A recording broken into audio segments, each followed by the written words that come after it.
This review is of Natreve Mooless, strawberry shortcake flavor, animal-free, whey protein.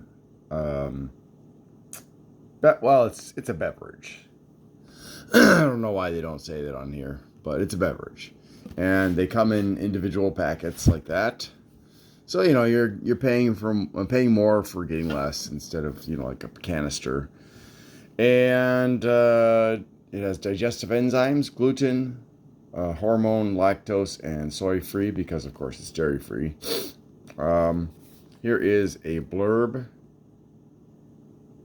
Kind of hard to read because they've chosen to put pink on pink, which is, yeah. And another blurb where it explains how they use 99% less water, 97% less greenhouse gas emissions, 60% less energy used, and it's animal free. And this is compared to conventional production methods. So, yeah. And if you feel like, oh, I don't want to open it because I love to see all this information, wow, you can take it off anyways. Yeah. So all you do is mix one packet into 12 ounces of a liquid. Now I'm trying it currently with water. You could, if you want to increase the protein content, use a like soy milk or something like that instead for extra protein. And one packet's got half a gram of fat that's not saturated or trans, or no cholesterol, 190 milligrams of sodium, 4 grams of carbs, of which 1 is dietary fiber, no sugars, and 20 grams of protein. And here are the ingredients and everything else. And let's try it out. Now, I know it says you're supposed to shake it up, but quite frankly, I don't have one of those shake things, and I don't feel like putting it into my mini blender, my magic bullet, and so I'm just stirring it, which will take you a lot longer, in about 2 minutes of stirring, whereas probably you can get it done in less than 30 seconds if you shake it up, or even shorter if you're putting it into a personal blender. But this is the way I'm doing it. Yeah, something about the powder does tend to make it resist.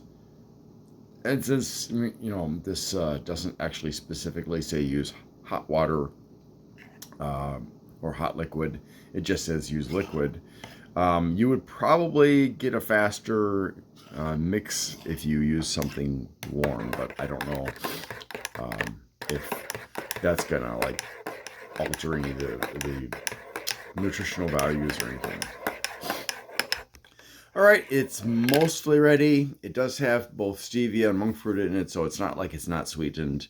It just isn't gonna give you diabetes. Sugar industry, die.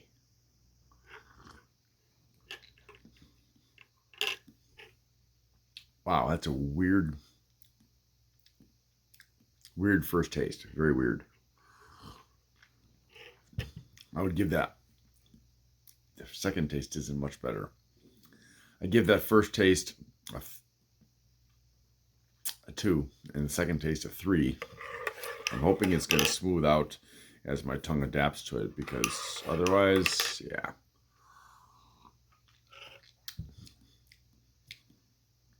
There's a sharpness on my tongue, like a bitterness, kind of. It's kind of smoothing out a little bit now, but only a 4. Yeah, this is just such a weird flavor. It doesn't taste anything like strawberry shortcake. And I really think I'm going to have to figure out a way to alter the flavor because it's just unpleasant. So, all I can do is force myself to drink the rest of this. Now I can see why it was on in the store, a bargain outlet store.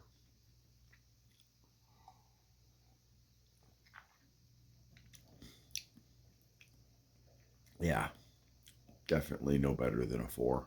Once your tongue gets immunized against the horrendous flavors, the cookies and cream flavor is better than this one, even though it doesn't taste like cookies and cream. But still, that first gulp or two. Blah. Thanks for watching, and I hope you have a great day. I need to update about the Natreve Mooless products. So, first of all, uh, the first time I used them, I was mixing them with water, and they just don't taste good with water. So I tried juice, and some of them taste good with juice, and some of them they don't. And then I tried them with fake milk because I'm lactose intolerant, and some of them tasted very nice with that. Now the strawberry shortcake, I just didn't like it. The chocolate brownie, whatever it was just it was nothing special. No matter what I mixed into it, the vanilla when I used juice with it was very nice, and the cookies and cream was only good with the milk. So the most versatile one was the vanilla one, and because I could use juice or milk with that. So I started drinking that every day, usually like 2 packages a day with some kind of a fake milk, sometimes soy milk, sometimes something else. Um, and I was putting avocado in there as well.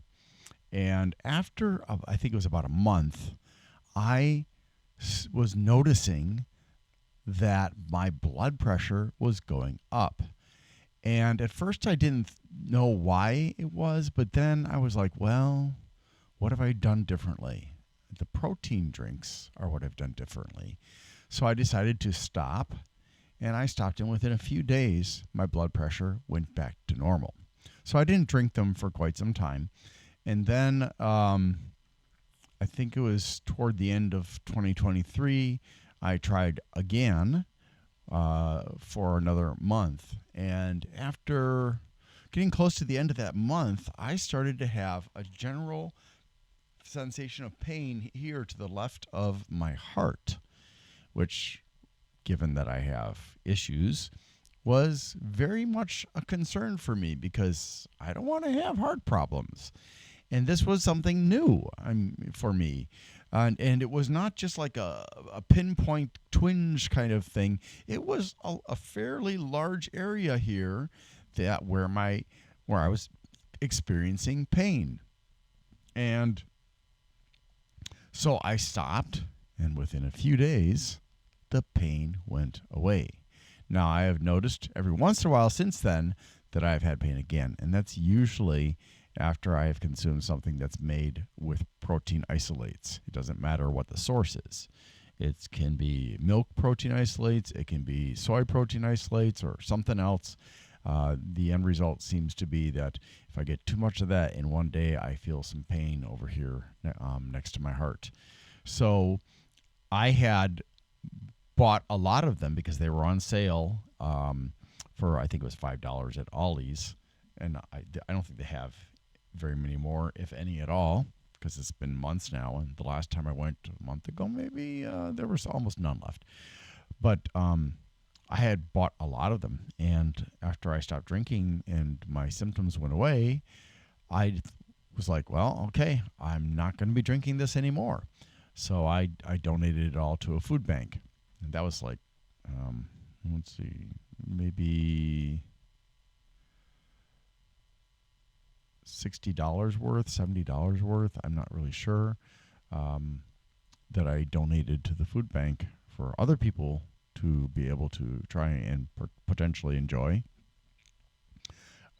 But I wanted to make sure that you are aware that this is not this is an anecdote. It's about me, but there's evidence out there that excessive consumption of protein and protein isolate can potentially have negative impact, negative consequences for your health. So if you're consuming a lot of protein, especially in the form of an isolate from plant or animal, and you start noticing strange things like hypertension or chest pain or anything else, try stopping. And just remember, it's zero point 0.8 grams of protein per kilo of body weight. That's for everybody except for the very, very extreme athletes who need a lot, who need extra, and then they can go double that. But don't go double that, because that's already adjusted. That zero point 0.8 grams is already adjusted for 97% of the population. All right, so I hope that doesn't scare you. I just wanted to make you aware. It doesn't mean it's going to happen to you. It's just what happened to me, and I can't just be quiet about it. So